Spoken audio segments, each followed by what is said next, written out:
I'd like to welcome each and every one of you to this afternoon's agenda meeting where we will be reviewing the action items that will be formally addressed next Tuesday evening, November 15th at 6 p.m. right here at City Hall in the board chambers. We're going to call upon Mr. Burrow for the review of those action items. Bill? Thank you, Mayor. Prior to getting into the consent agenda, we do have Mr. Gary Troutman, President and CEO of Hot Springs Metro Partnership and the Chamber of Commerce, here to deliver his October Economic Development Report. Thank you, Bill and Board, Mayor. Let me start by offering my congratulations on yesterday. That was a significant time for our city and our community, and there's Director Garcia, so I'll congratulate her as well. And Director Weatherford, been a great friend to business and in Hot Springs. So sorry about the outcome, but thank you for all that you've done. Appreciate you much. You. But I know y'all are glad to see the calendar say November 9th today. I'm sure. So into the report, I mentioned briefly last month about ACT Workforce in New Orleans. There was an effort that Michelle Ratcliffe and I pursued about 3.5 years ago. And I need to get into a little bit of weeds here. I'm not trying to, but to make you understand. There's a program called ACT Work Ready Communities. That was started largely in the kind of impoverished area, southeast part of the state, just to do anything to compete, have something to hang their hat on in economic development competition. That kind of morphed into more wide range deal with Osceola, with the Big River Steel and U.S. Steel.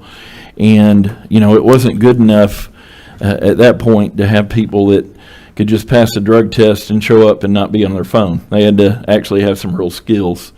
And so I think, without too much research, I think that was really the reason that it has just kind of grown immensely over the last few years. When I was in New Orleans, there was a movement. There's a 10-county area, Texarkana, El Dorado, all across the 10 extreme southwest counties to get this going down there now. And they were really interested in bringing it to central Arkansas.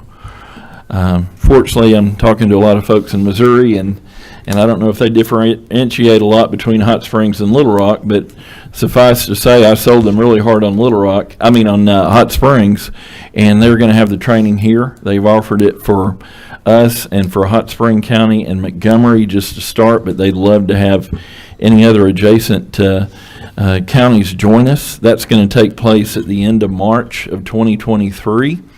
And the reason, aside from the fact that having our workforce trained, and you all know what an emphasis that has been for us, we were going to have to pay ourselves $6,000 to do this 3.5 years ago for Garland County. And one of the requirements was that you had to have 3 counties participate to do it. So we were also, by nature of that, we were going to have to pay for Montgomery, which has any semblance of a economic development organization like the Metro Partnership, and possibly Malvern, depending on their availability. So this is going to cost us $10,000 3.5 years ago. We're going to get to do it for free next March. So we're absolutely thrilled about that. The challenge before us, though, is I think they were only going to have us require about 25 to 36 companies at that time when we were paying, and it is population-based, so I'm afraid we're going to have to recruit well over 100 companies to participate, which is fine, but it's not just it's not an easy sell. It's not an email Outlook invite and people show up. There's a certain amount of education and explanation beforehand, and I bragged on you extensively. Director Trustee's tired of hearing it, but Bill Allison at National Park College is all behind it. He worked a similar program in Florida, and National Park College has been gracious enough to host. So we're looking forward to that. Add that to the workforce agenda.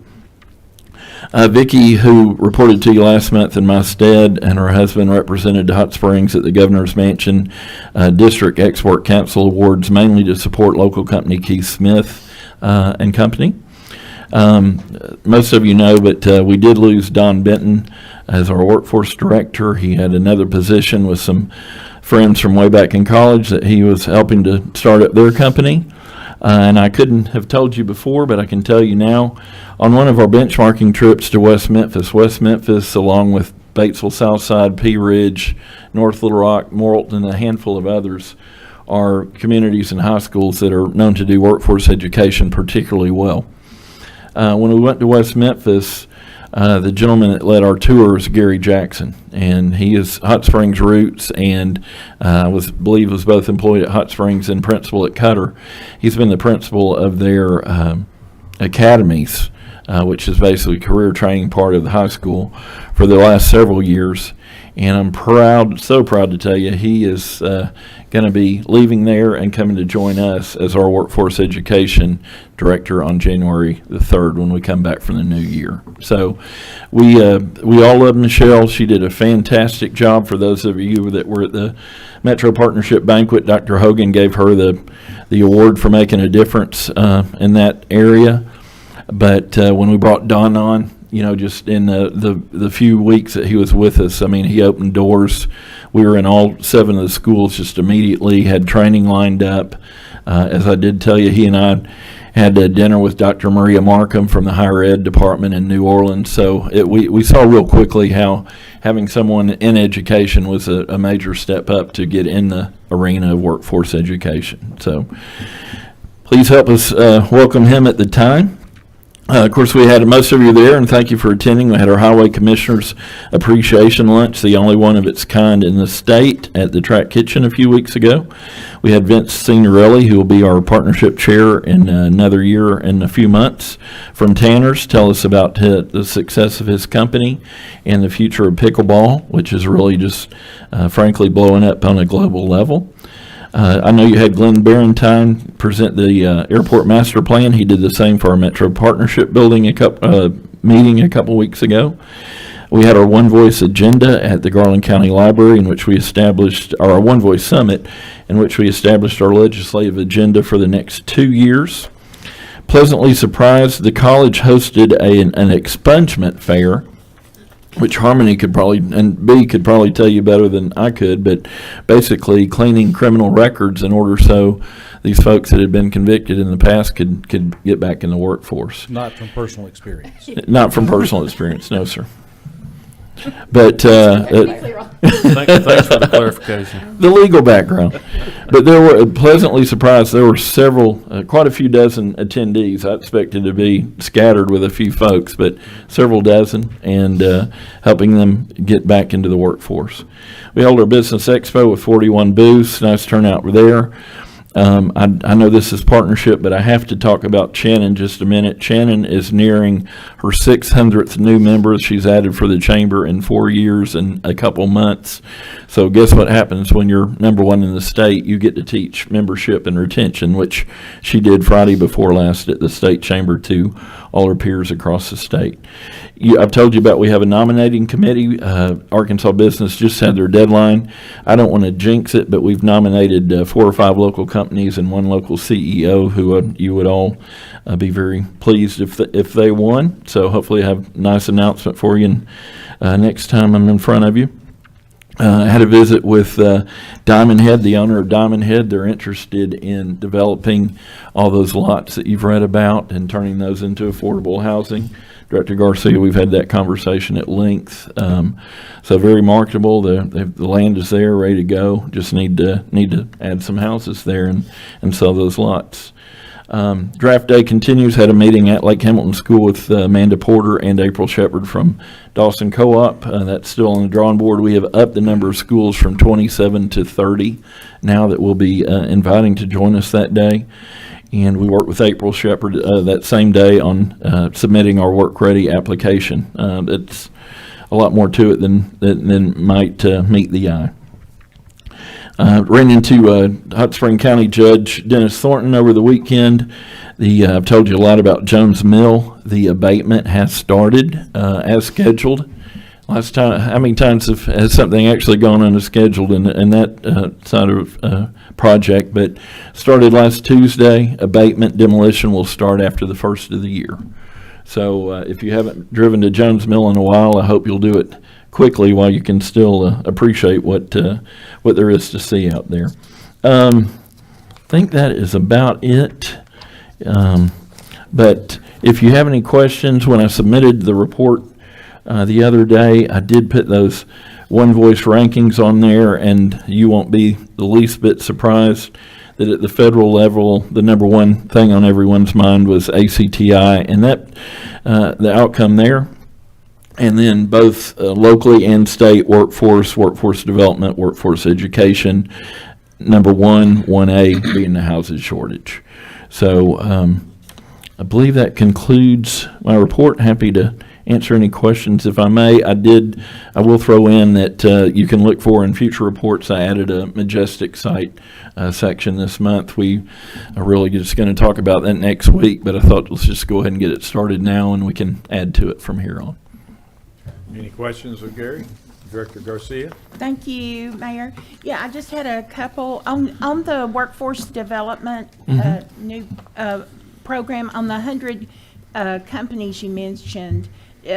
Is that incorporated, or is it any employers like LLCs or whatever their entity is, but they're in need of participating? It can be anything from a 1 and 2 person mom and pop down on Central Avenue to CHI St. Vincent National Park or Oaklawn. So I'm it's still hearing from childcare providers that they need to, they're working, some have some from one of the high schools, but they're wanting to participate in this because of the lack of qualified childcare.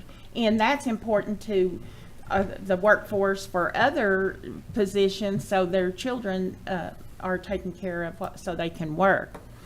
And I was very pleased to find out about the expungement fair that y'all in the college, because knocking on doors during the campaign, there are people that may have had some trouble years ago, 20 years ago, and some were 30 and 40 years ago, that did not know of a process to restore their voting rights. And I think that's important for to not hold something that one time indiscretion years ago, and that they can understand that process, because they're now good citizens and contributing to our community.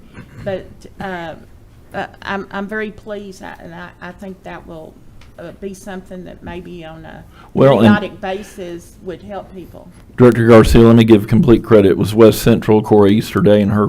We just attended and supported, but without trying to be funny, at the least bit, there were a lot of folks that called in. They thought it was a sting operation, that they would show up and they'd. Yeah. But that wasn't the case at all. So once they got beyond that, there was just the hour we were there. I'd say we saw over 24 folks show up. So it was encouraging. Yes. Thank you. Thank Any you. additional questions? Thank you. Thank you all. Appreciate you. All right, Mayor, prior to heading into the consent agenda, we have District 2-elect Phyllis Beard in the audience, and just wanted to recognize her and congratulate her as well. Moving into the consent agenda, consider Resolution R-22-173, a resolution acknowledging receipt of the City of Hot Springs financial statements for September 2022, and our Finance Director, Karen Scott, will discuss that item. Good evening. The monthly financial statements are issued to keep city management and constituents apprised of the financial condition of the City of Hot Springs. The statements will be attached to your packet, and staff recommends acknowledging receipt of the September 2022 monthly financial statements. Very good. Any questions? Thank you. Next, we have Resolution R-22-174, a resolution authorizing the City of Hot Springs to apply and accept funds made available through the National Opioid Litigation Settlements to be distributed by the Arkansas Opioid Recovery Partnership, and Chief Chapman is here to discuss this item. Thank you, sir. I'm excited about the opportunity to speak to you tonight about this opportunity for funding to continue our opioid response team that we developed in 2021 using the comprehensive opioid grant that we received through DFA. That funding has expired. We reapplied for that funding, but were turned down. And so, as you know, the state of Arkansas participated in an opioid settlement against Big Pharma, and the state received a significant settlement based on that. That money is being used to continue the opioid battle. We've applied for funding with Director Kirk Lane, who is now employed at the Opioid Recovery Settlement Program.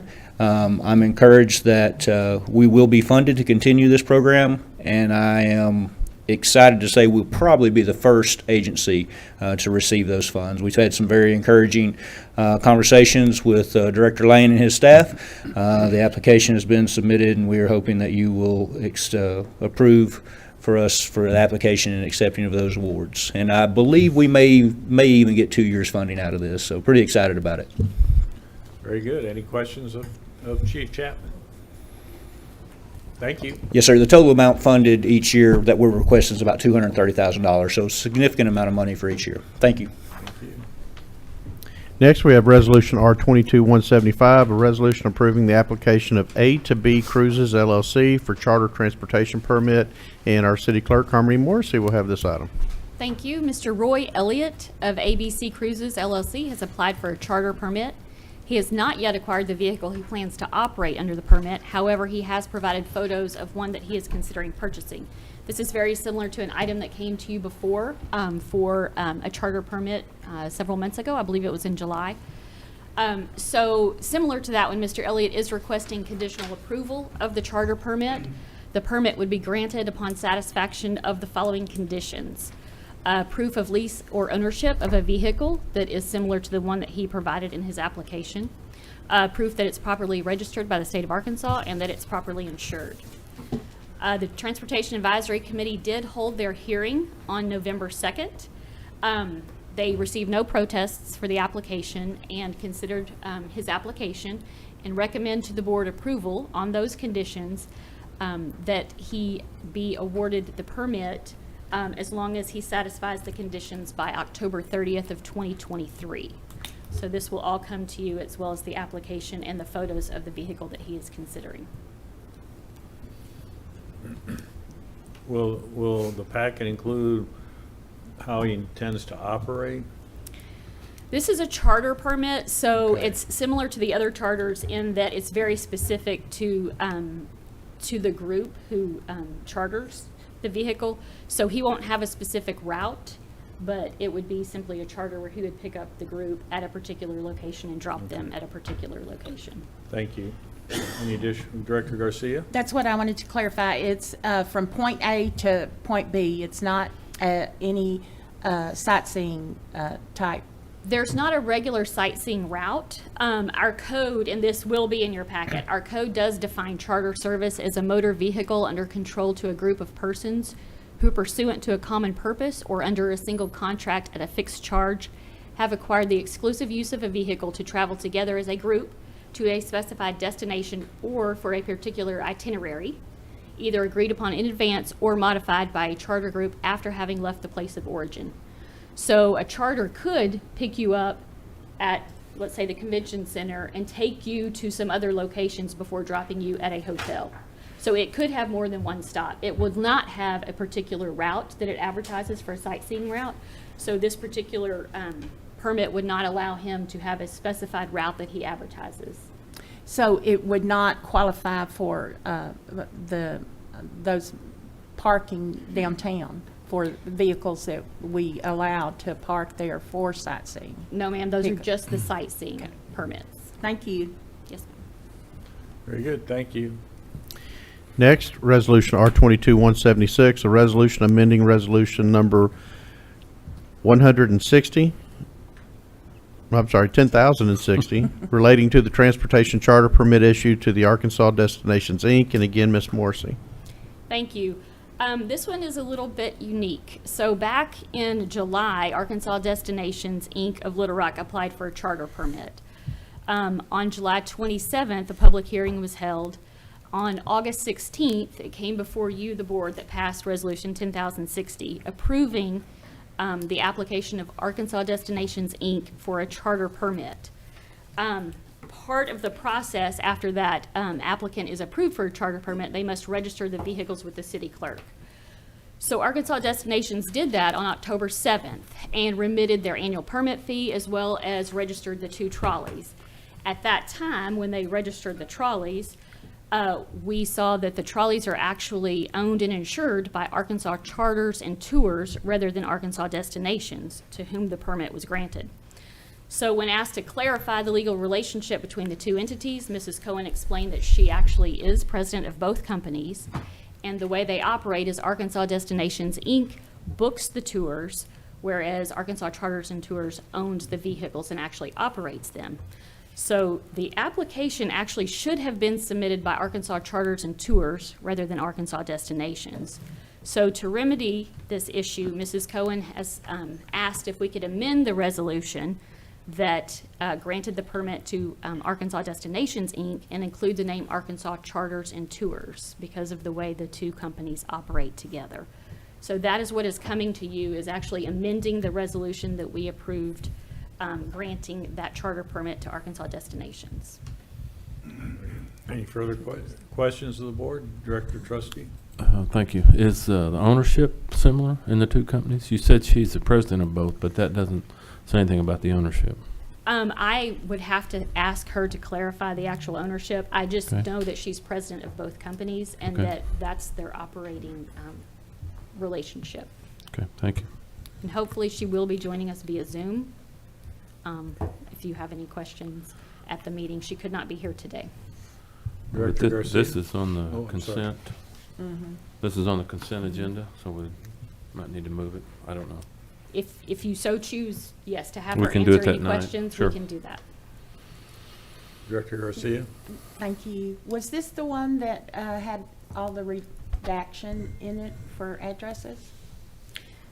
No, ma'am, that was a was, different one. Okay. yes, that was Mr. Carter with the charter permit for the Oh. party bus. Okay, okay. Thank you. Any further questions? Thank you. Next, we have Resolution R-22-177, a resolution approving the destruction of certain city records. And again, Ms. Morrissey. Ooh, so sorry. Yes, this is our annual records destruction time, and per the code, we must bring it to you for approval. You will have the various, I'm trying to open it real quick. The various departments that are participating this year would be Airport, Finance, Parks and Trails, Planning, Public Works, Transportation, Utilities, and Utility Billing. All of those destruction forms will be provided in your packet, and the actual destruction date is set for Tuesday, November 29th, and we will need a member of the board to witness the destruction. Any questions from the board? Thank you. Next, we have Resolution R-22-178, a resolution approving an administrative services agreement and a business associate agreement with QCA Health Plan, Inc., Qual Choice. And Minnie Lennox is here to present that item.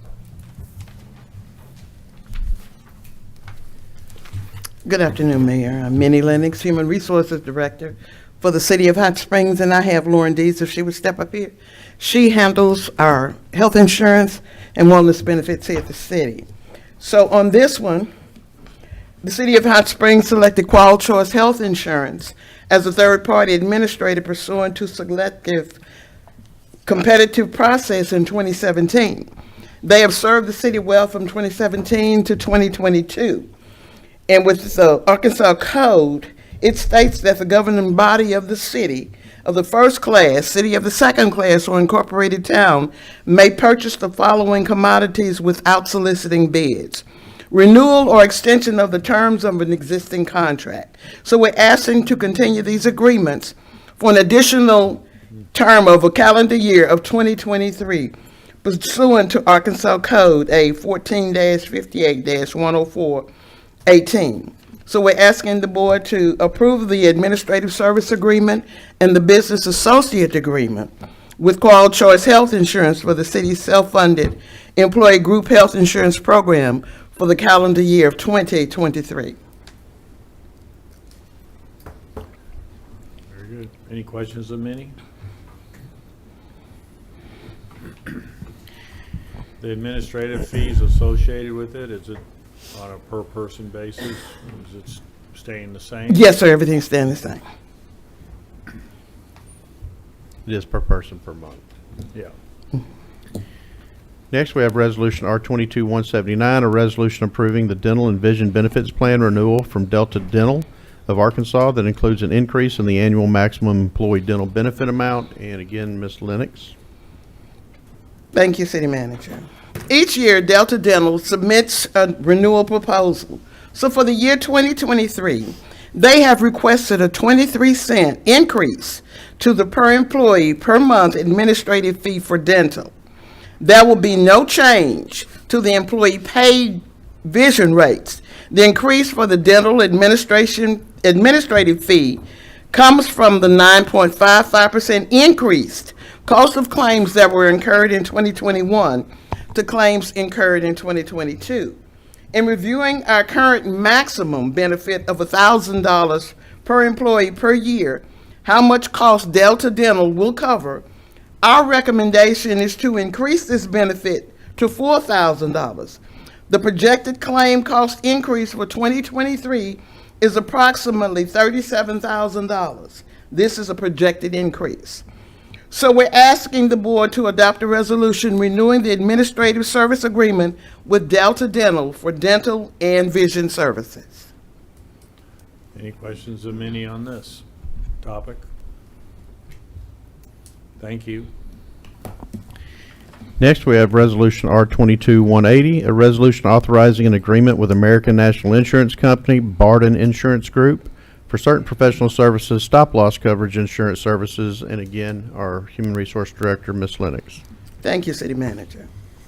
Qual Choice, our third-party administrator, obtained proposals from 4 different stop-loss carriers, 5 including the current carrier, for the City of Hot Springs for the 2023 renewal. In your packet, you will find attached the stop-loss carriers that were marketed for the City of Hot Springs for the January 1, 2023 renewal. Barden Insurance Group, who is our current carrier, they quoted. Pace Underwriters declined.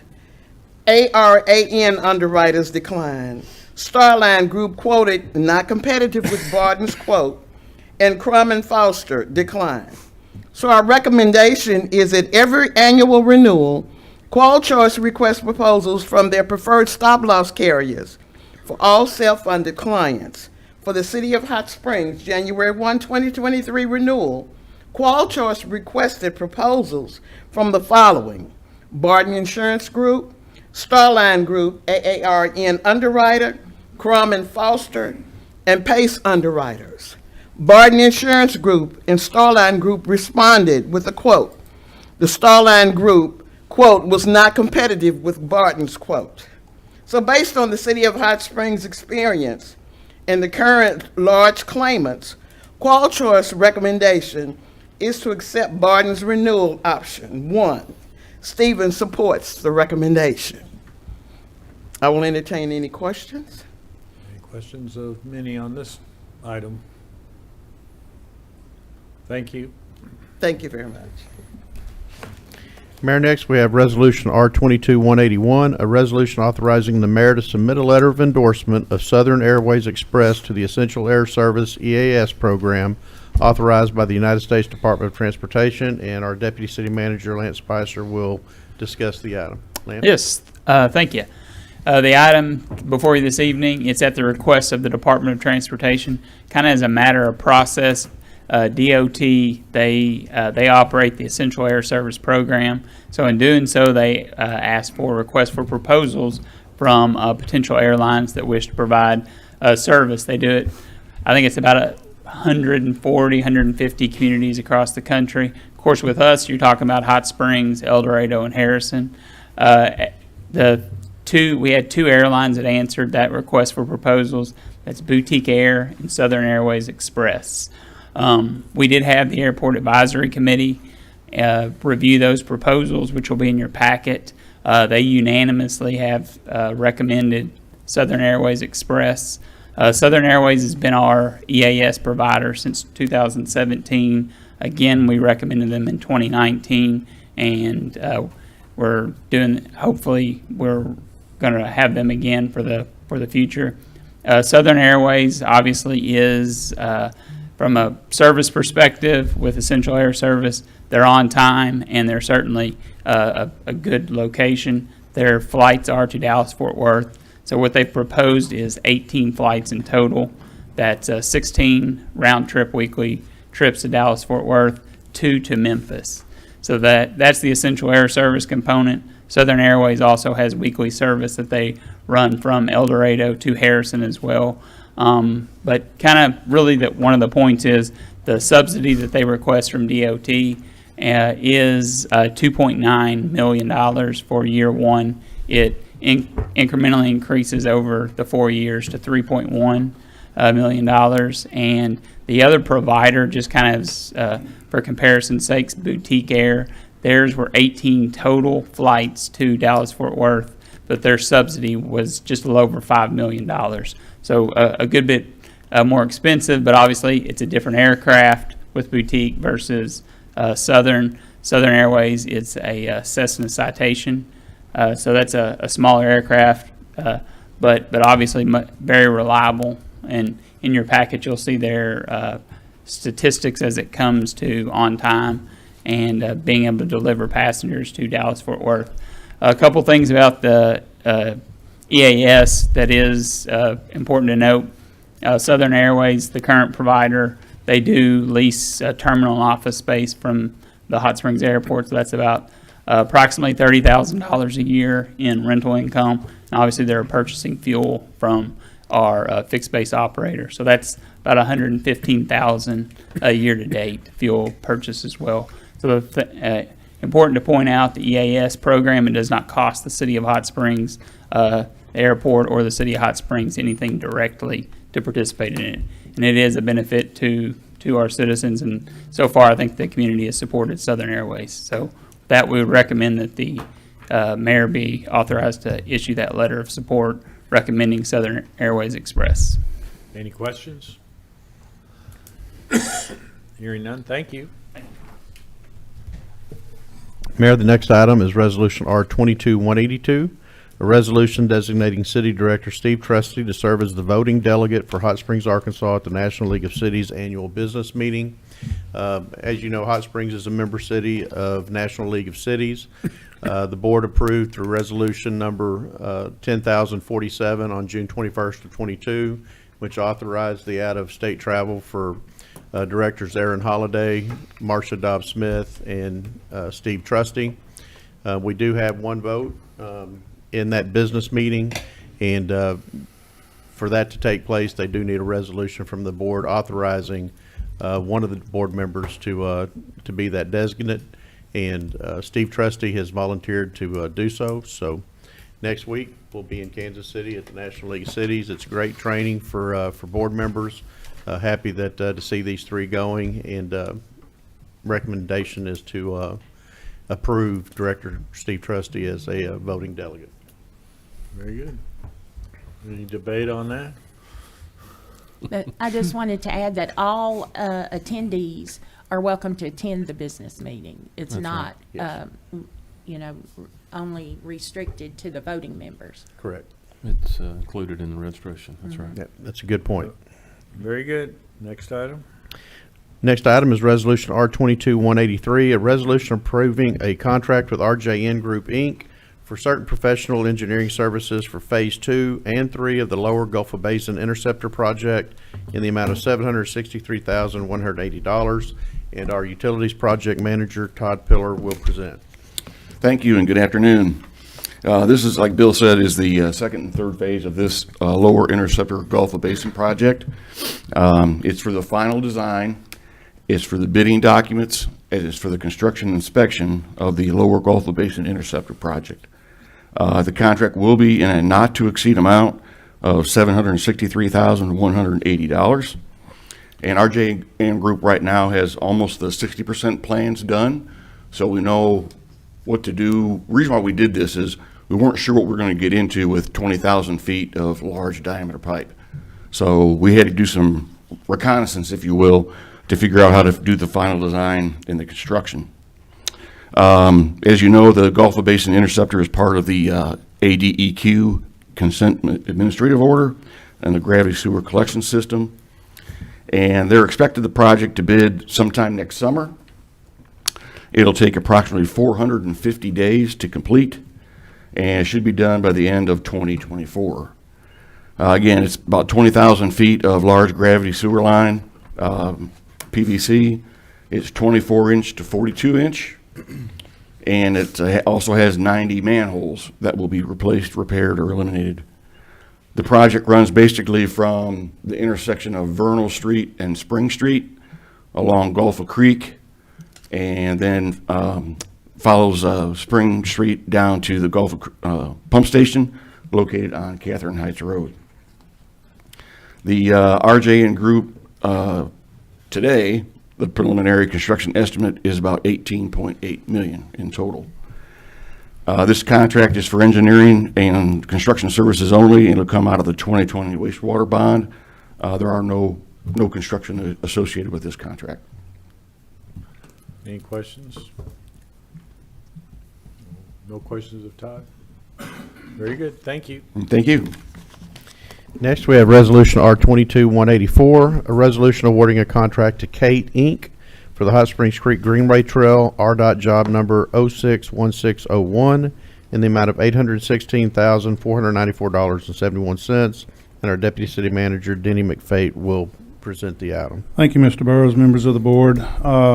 This contract is to Kate's Incorporated for the Gene Wallace Trailhead, RDOT job number 061601, in the amount mentioned at $816,495, of which $66,495 is more than the $750 that we had in the budget for grant match set aside for the project. So the additional funding will be coming from a mixture of grant money from RDOT to complete streets, and also the Hot Springs Friends of the Park have agreed to kick in $34,000 to get the total amount of the funding up to the bid amount of $816,000. This project will create a southern trailhead for the Hot Springs Creek Greenway Trail and also build a Tatum Street neighborhood connection. It will include a restroom building, 26 spaces, parking spaces, and an 80-foot long pedestrian bridge crossing Hot Springs Creek to get you over to Tatum. There'll be 6,100 square feet of timber boardwalks and asphalt trail sections. The trail sections will be connected to the Hot Springs Creek Greenway Trail, currently under construction, and will increase the length of the Hot Springs Greenway to 3 miles from its beginning of the transportation depot. The City of Hot Springs reserves the right to award the sections that are within the budget available for the project. Any questions of Denny on this item? Mayor, I would like to add, for the board's knowledge, $600,000 of this project is through a TAP grant. So we were fortunate enough to receive $600,000 through a grant to go towards this project. Director Garcia? In 600,000 from grants, and then you said 34,000 from the Friends of the Park? Yes, ma'am. And then the other was from Complete Streets. Okay, There'll be a copy of the COA in your packet. okay. And this is just for the construction, it's not the operating hours or anything of that nature? Construction only, yes, ma'am. And during construction, that'll be secured out there? Yes, ma'am. It's gated, and we'll keep it that way. Thank you. And then when park closes, the gate will be locked. And will it be lighted, fully lighted? No, ma'am. Not at this time. Or not? Most of during our parks construction? are not lighted at night. Most of them are dark after daylight. The I study think Hill shows- Wheatley's probably the only one I can think of, and that's because of the boat ramps. Most of the studies show that when you have lights at your parks, you're encouraging people to be there after At the night. park closes, so we typically don't light them. Any additional questions? Thank you. Thank you. Next, prior to your new business, Tuesday evening, there will be a public hearing on the proposed issuance of waterworks revenue bonds and reserve obligation. That's attached to item 19 that we'll cover in just a moment. Under your new business, Resolution R22-185, a resolution authorizing a contract for services with Hot Springs Metro Partnership, and our city attorney, Mr. Albright, will cover this item. Thank you, Bill. For the past several years, Hot Springs Metro Partnership has provided economic development assistance for the city of Hot Springs. The proposed contract is a renewal of that agreement, and it delineates the scope of services to be provided and the terms by which they are to be provided.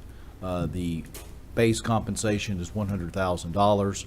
There is an additional $12,500 for residential recruitment development programs.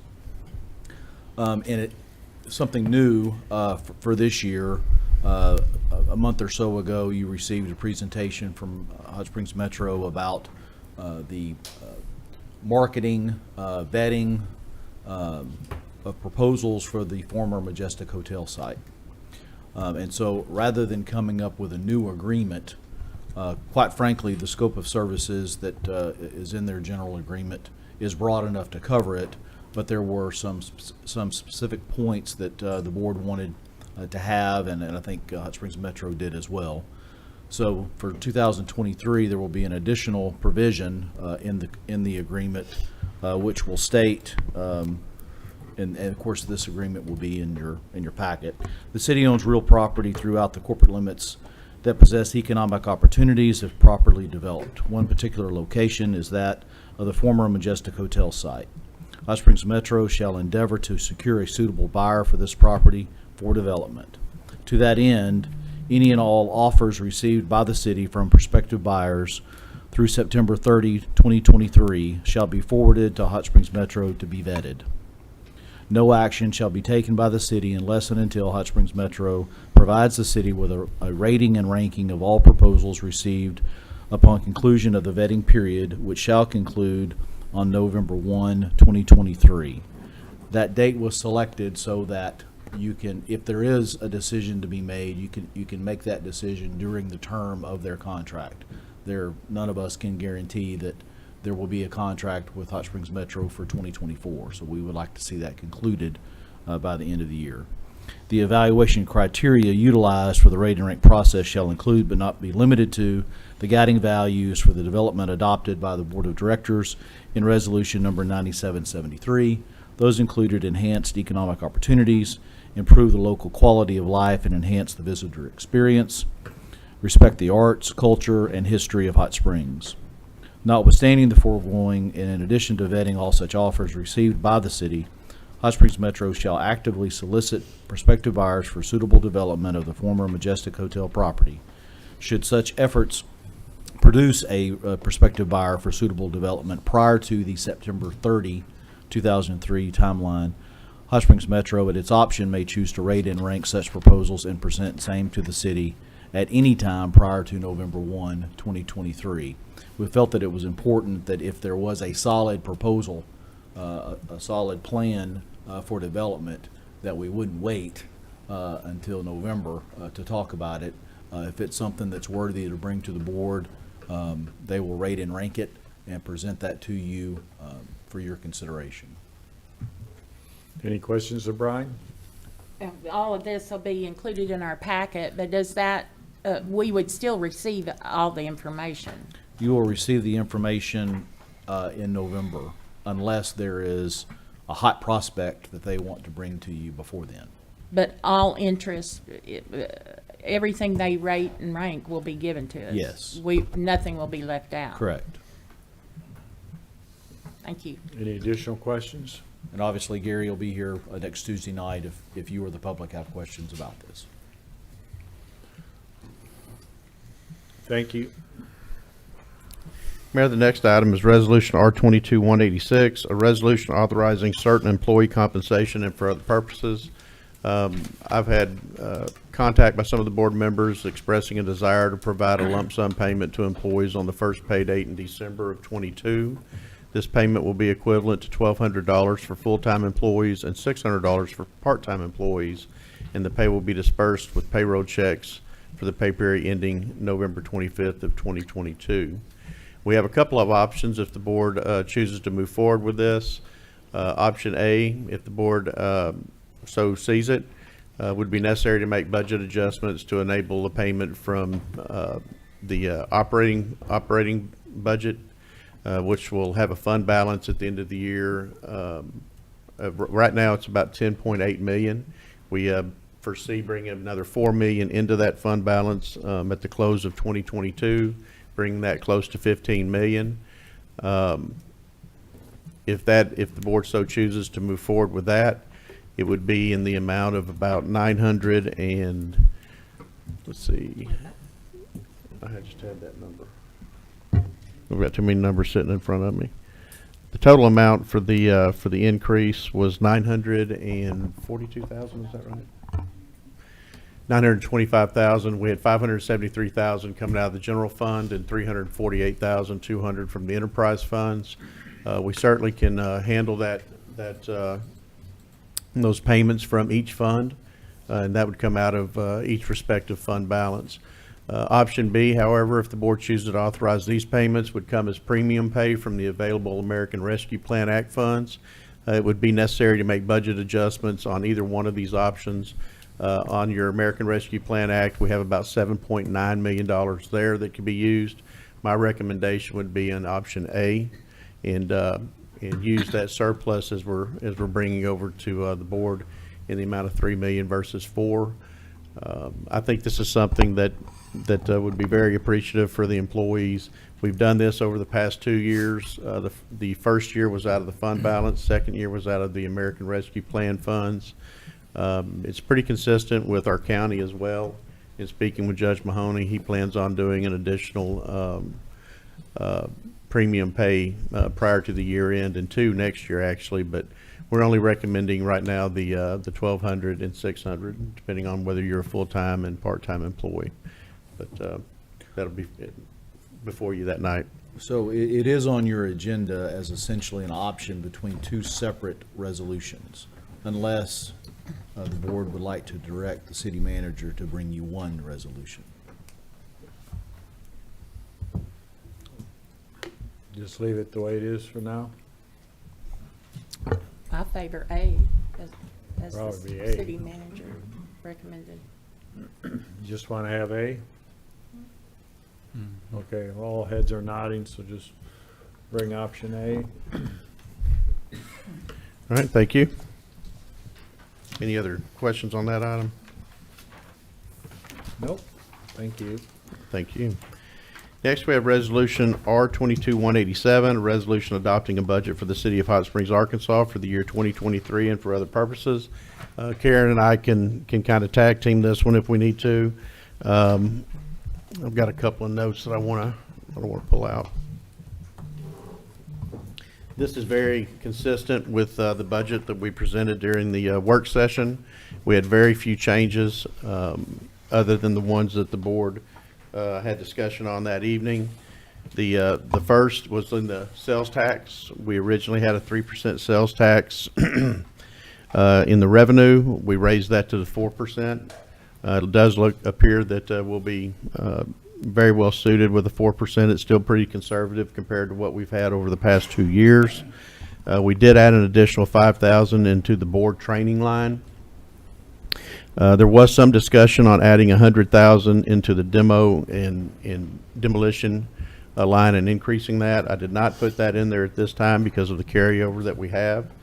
Should that need arise, if we're able to bring more of those that are on that watch list to a final demolition, we can add more into the budget through a budget amendment at that time.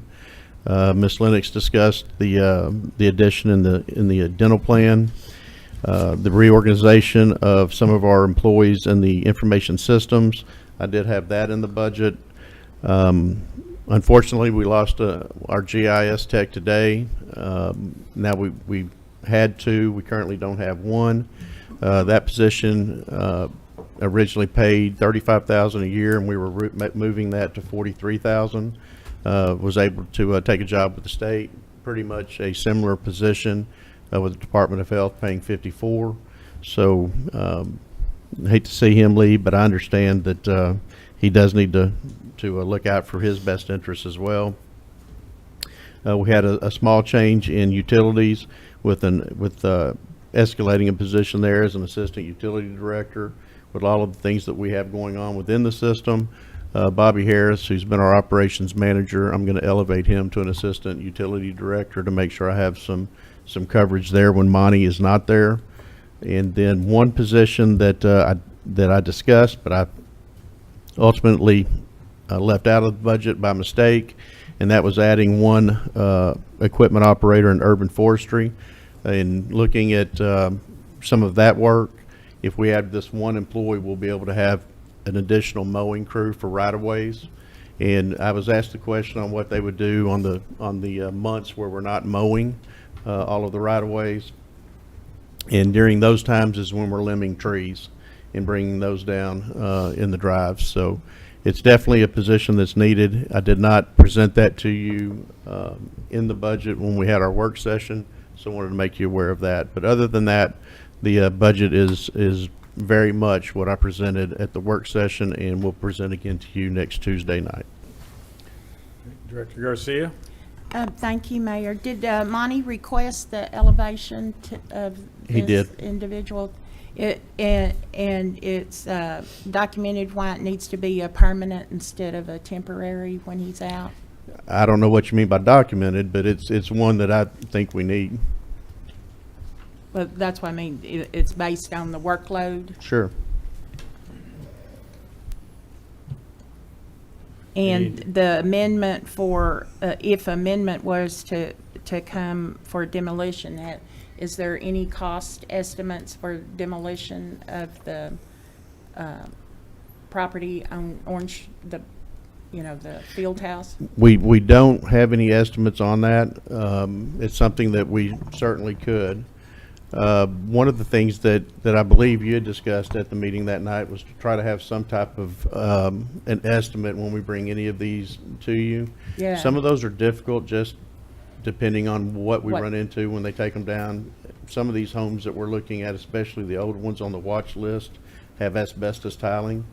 And so trying to come up with that number, but we'll try to come up with the best estimate that we can based on the knowledge that we have without needing to bring a contractor in to do that. Yeah, it's really, you're hampered by the fact that we cannot gain access to the property until after the board actually declares it a nuisance.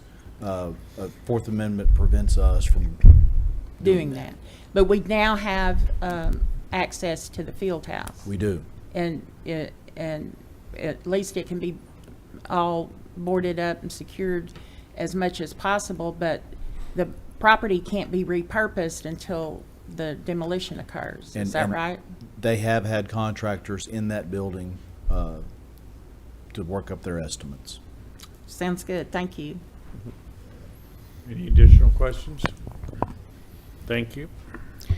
Next, we'll have your first ordinance of the evening. It's ordinance 2247, an ordinance amending ordinance number 5057 as it pertains to the Code of Ordinances for subscription services. And again, Ms. Morrissey will present this item.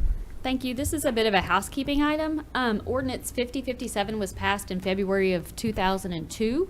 It provided for, in part, for subscription services to the Hot Springs Code, whereby the city clerk's office would print copies of the code and annual code supplements for certain fees. At that time, the city clerk was tasked with codifying and supplementing the city's code of ordinances. This year, the city began contracting with MuniCode for online code hosting and supplementation services. So this implementation process was recently completed, and now the MuniCode portal's on the website, and you can access that at any time. The platform allows users to search, highlight, download, print, email code sections. So any user free of charge can now print those code sections or, search them on their own. Additionally, MuniCode also offers an option to order a physical copy of the complete code through the portal, which is a substantially higher price than what the 2002 ordinance contained. But because this 2002 subscription service is no longer really beneficial, the recommendation is to amend that ordinance by deleting that section. Happy to answer any questions. Any questions of Harmony? But what you're talking about is already included in the proposed budget. any cost associated with. Yes, there's no additional cost. We're Okay. currently contracting with Municode, and so when you go onto the city's website, it's what you're looking at right now when you search the code. Thank you. Thank you.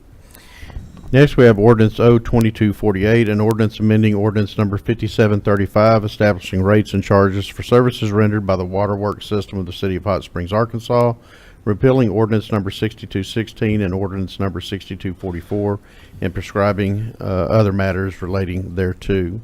Mayor, this particular item is really tied to item 19 as well, that we'll be having a work session in shortly.